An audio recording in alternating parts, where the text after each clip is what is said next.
Hi, how's it going? It's Dylan Delaney here. So today I'm going to go through a presentation on developing aerobic capacity for team sports. This presentation is a 5-week pre-season program for senior hurling squad. So first we'll go through the demands of the game itself. So hurling is a team sport consisting of two teams fielding 15 players on each side. The players must use a hurl and a sliotar. The game itself has periods of high and low intensity periods based on the ebb and flow of the game. So the period of time when the ball is in play or when it's out in play, injuries, substitutions, when the sliotar goes wide, etc., etc. The players must engage in bouts of high speed runs, quick accelerations and decelerations, along with change of directions and jumps. The way the games have developed over the years, it can help the coaches set up training sessions based off the levels of aerobic and anaerobic components of fitness.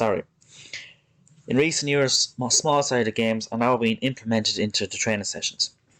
Small-sided games provides a stimulus to improve aerobic and anaerobic fitness. This can also give rise to better fitness that stimulates the type of fitness that the players are demanded within the field sport. These games reflect a parallel training approach that allows for simultaneous creation of aerobic and anaerobic components. So due to the nature of the sport, hurlers are often expected to achieve high power production with just little to no window of recovery. The strength of the muscles engaged in the action is proportional to the power production. Breaking through an opponent's tackle or contesting a high ball or low ball requires both upper and lower body muscles. Muscle strength and sprinting speed are measured to the potential to generate this anaerobic aspect of match play. A high degree of aerobic fitness helps in sustained performance rates associated with the team, helping out their teammates, running off the ball and pursuing opponents to reclaim possession of the ball. Collins in 2010 stated that the players were exposed to heavy physical loads during a match play scenario. During this match play, the aerobic load is very heavy with high sequences of anaerobic activities. Positional plays a vital role within a team sport, especially hurling. Dr. Damien Young, 2019, did a study and he concluded that halfbacks in a team in hurling performs more accelerations on both sets of teams than the full forwards due to tactical reasons. The halfbacks must, every so often in the game, track back to prevent a score being conceded by the opposing attackers, and the full forwards mainly don't do much accelerations because they have to be settled in around the 6-yard box for a breaking ball or a high ball that is pumped into them. So this squad is a senior hurling squad, as I mentioned earlier. The ages range from 19 to 35 years. There's 41 players on this panel, and the training background, they have 10 years or more of experience playing hurling, and they have in and around 1 to 5 years experience in resistance training. When dealing with mass, we must know what mass is when dealing with testing. So mass is maximum aerobic speed. It's the lowest form of running at which maximum oxygen uptake occurs. There's various methods to determine these players' mass. So the first method is a 1.2 or a 1.6 kilometer distance for time. The second method is a 5 to 6 minute time trial. These tests are to be done on a pitch so it can translate to a match scenario. Wouldn't be advised to run on a track or on tarmac, but the players must take in consideration to do this on a pitch base. Dan Baker in 2011 stated that coaches would use elite style athletes programs for their own teams for running. So an example was a long slow distance style of training for a certain period of time. Now this style of training did not take into account the change of direction and speed that players, especially in field sports and GAA, are going to be required to do in a match scenario. Swaby also mentions in 2016 that players must maximise their aerobic capacity during pre-season, as the total distance in matches when in season will improve drastically. So there's 3 methods of maximal aerobic speed runs that can be done. The 3 methods as stated by Baker was a grid method, which was 100% mass, 70% mass, a Eurofit method, which has huge increase in mass during pre-season, and the third method is the Tabata method. So it's a 2-to-1 method, so 20 seconds on, 10 seconds off, and it's an interval style method. This is very extreme style of training. So for this method, for this team, a 1.2 kilometer testing method was used for them, and the Eurofit method will be used for the players in the program. So there's 41 athletes completed the test. It's 4 groups were grouped together once this test was done based on their scores. So group 1 did it in an average of 4 minutes, group 2 4.5 minutes, group 3 5 minutes, and group 4 5.5. To calculate these athletes 100% mass, the total distance and time must be taken into consideration. So the time it took to complete this run, which is 4 minutes, is divided by the total distance, 1200 meters, and it gives us 100% mass of 5 meters. Take into consideration that this time in minutes must be converted into seconds. So this here is the program that these players will have for the next 4 to 5 weeks. So in the green boxes you have aerobic training, so your mass runs, skill sessions, speed sessions, small sided games, tempo runs, and skills.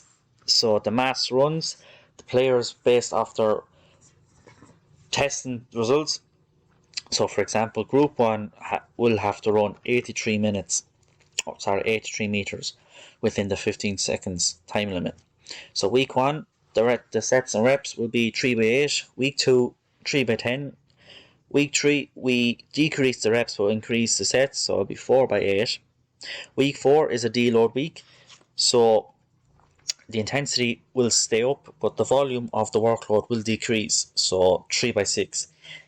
Week 5 is the retest of, as you can see actually on week 4 on a Sunday, it's the retest of this mass test, so the coaches can see how much of improvement the players have got, and then the start of week 5 will be the same as week 1.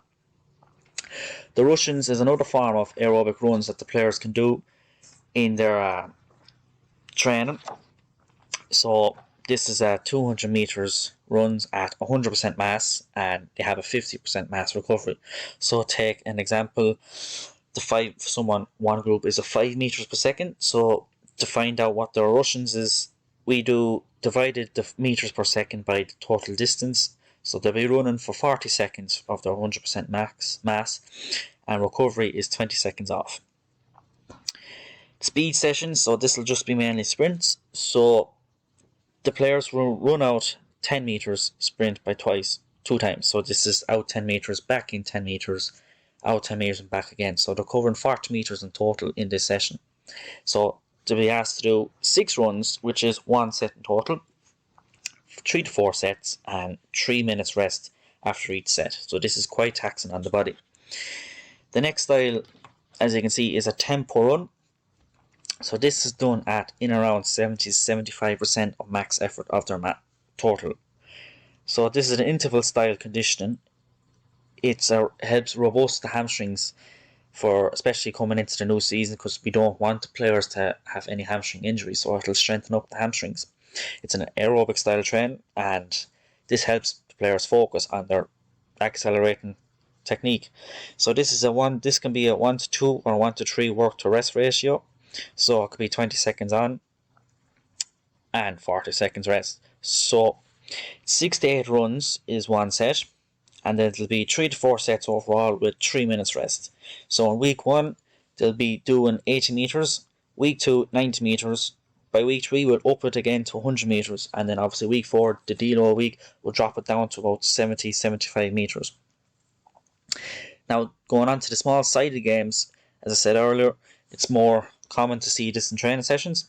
So an example of a small sided game will be a possession game, so 6v6. It'll be 45 seconds on, 15 seconds off. This will be done 3 to 4 times. If the player gives a poor pass or the ball goes outplayed, there will be an extra 5 to 10 seconds added on to this game. So as I'll said it again, it provides stimulus to improve their aerobic and anaerobic fitness levels. They also have 1 gym sessions a week. Now, the players themselves on their rest days can determine whether they want to do a gym session or not. Sundays is an aerobic recovery, or it can just be simply an active recovery session, so they can go for a walk, a swim, a light run, something that doesn't aggravate the recovery, especially because they're back on again the day after.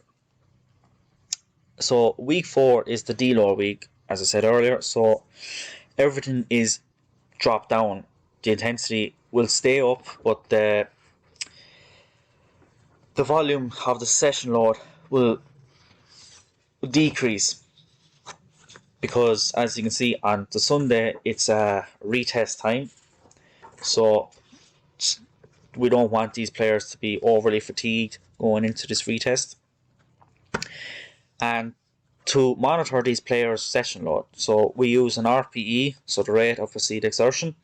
So to monitor this group to ensure that the session load is adequate, the RPE method will be used. Foster 2011 proposed that an RPE method should be used to find the competition load based on the intensity and duration.